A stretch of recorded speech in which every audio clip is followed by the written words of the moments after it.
Pricing strategy. There's a hot topic, isn't it? So where do you price your home? Do you price it high to leave room for negotiating? Do you price it low, hoping for a bidding war? I mean, what's the strategy here? And most people I talk to, their goal is to sell the property for the most money possible with the least amount of hassle. So how do you do that? Well, I thought I'd start with the obvious, which is getting the property sold. Because I don't know if you're aware of this or not, but a good 1/3 of all homes that hit the market don't sell. And that's true today. It was true in 2008. It was true in 2021. Good markets, bad markets, it doesn't matter. A good 1/3 of all the homes that hit the market don't sell.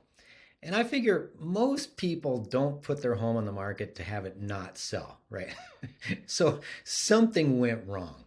And so how do you avoid that?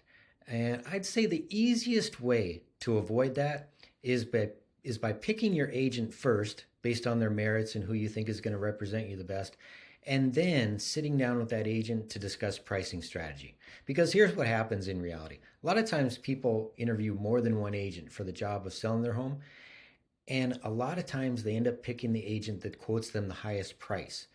But by separating your agent from the price, it allows that agent to be completely honest with you. So as far as the second part of that, getting it sold for top dollar, one of the main things we want to focus on is days on market.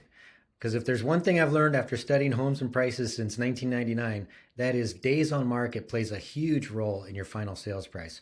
In fact, you could take all the homes that have sold and break them down into two groups. The first group would be homes that sell within the first 3 weeks, and the second group would be homes that take longer than 3 weeks to sell. And that first group of homes that sell within the first 3 weeks sell for 99% of their list price, oftentimes higher than list price in a multiple offer situation. Whereas homes that take longer than 3 weeks to sell are selling at 96% of their list price. So there's a huge difference in final sales price based on how long it's been on the market. So I know a lot of people like to say, we're not in a rush. We can take our time. In real estate, speed is the key to getting top dollar. So getting the list price correct from the beginning is really important. And I think most people know this intuitively. I mean, if you're out shopping for homes and you come across one that's been on the market for 4 months, the first question I normally get is, what's wrong with that home? And there's usually nothing wrong with it. It just wasn't priced correctly. But there's certainly no sense of urgency on the part of the customer's mind. And if they do end up writing an offer on it, it's usually going to be less than list price. So when we're looking at where to price it, what we want to do is find homes similar to yours that have sold. That's not always the case. I mean, I sold the highest priced home in Ventura County one year, and I can tell you, you're not going to find very many 12,000 square foot homes on 50 acres of land in Ventura County to compare that to. But for the most part, what we want to do is find homes similar to yours as close as we can find, to similar bedroom, bath count, square footage, lot size, year built, within a certain radius, and trying to only go back 6 months because that's what the appraisers are going to use. And that's going to give us a list of homes. It's going to have active listings, pending, and sold.